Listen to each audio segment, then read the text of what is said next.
Hello and welcome to another episode of Raman Rewind.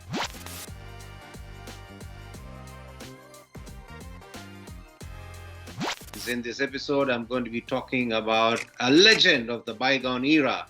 He belongs to the Caribbean islands and he made the world sit up and notice whenever he walked out to bat.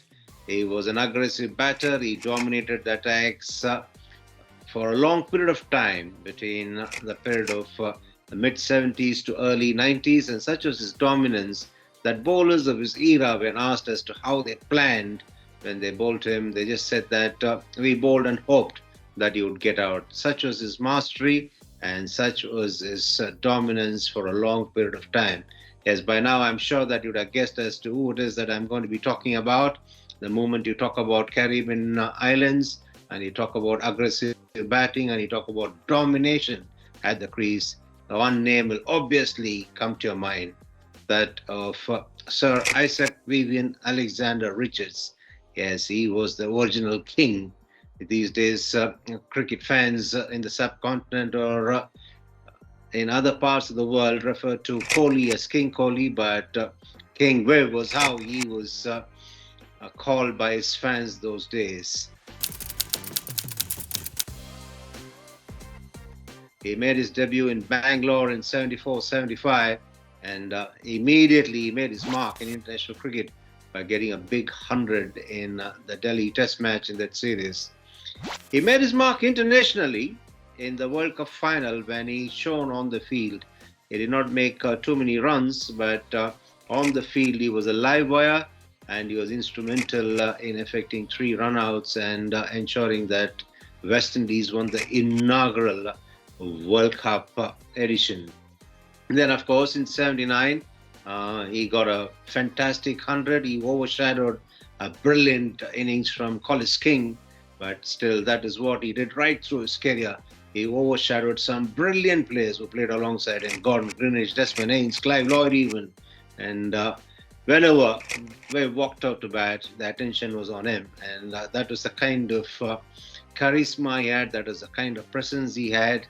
And of course, people felt that he just walked out to bat, he would just bang, bang and go back. But he, in his mind, put a price on his wicket. And whenever he got out, I assure you, he was not a happy man for at least about an hour or so immediately after he got out.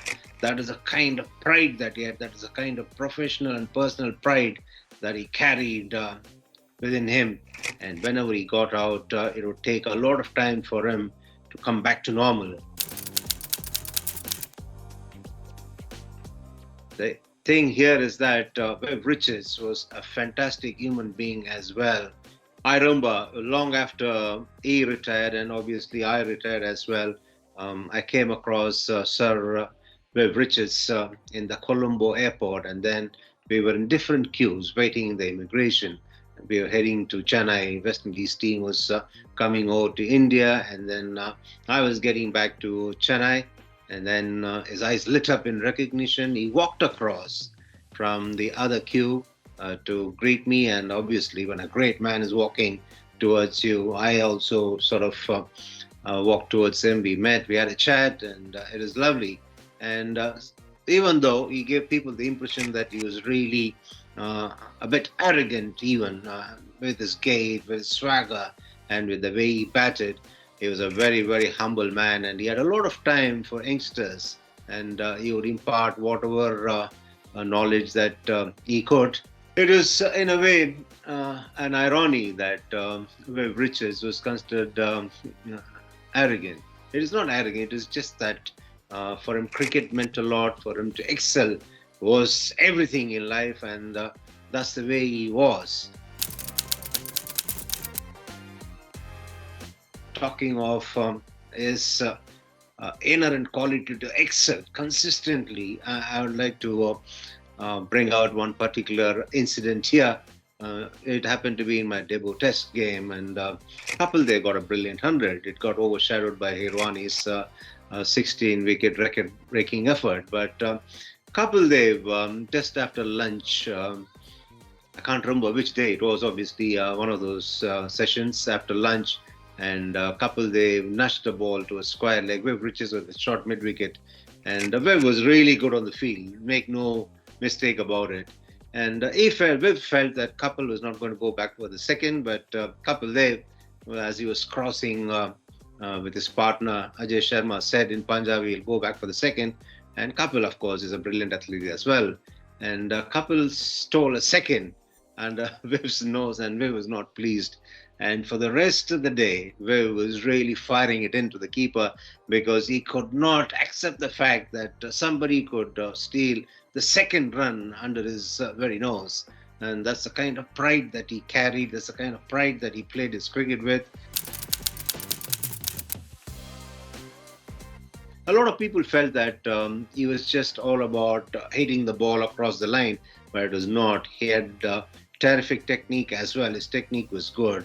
If at all you want to get a measure of how good he was technically, go and have a look at his videos where he's played against the best of spinners on turning tracks over a period of 3-4 hours and got 100, depending on the needs of the team. And he could do that. And it didn't really appear that he was doing that, because whenever he's out in the middle, what people saw was just his swagger, the way he hit the ball, the way he was dominating. But people never even thought of looking at dissecting his game or looking at the nuances as to why Viv was such a great batter. It's interesting that all the kids who heard of Viv Richards used to ask me, "So what do you think? Could Viv Richards bat better than Sachin Tendulkar?"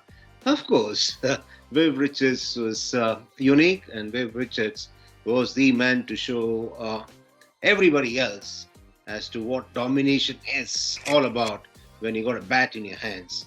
It did not matter if he was against the best of fast bowlers or against the best of spinners, or it didn't matter to him even if he was on rank seaming tracks or real minefields of turners. It didn't matter to him. All he needed was bowlers bowling at him, and he would obviously go and beat the ball man, as they say in the Caribbean. It was fantastic what Viv Richards did to cricket, and also what he did to redefine batting, as it were. Yeah, Viv Richards is humble even now when he says that batters like Virat Kohli and Sachin Tendulkar or Brian Lara or the other top batters that he's seen after him are really as good as him or probably better than him. And that is the modesty of the man. The greatness lies in making others feel great. That's exactly what Viv Richards does.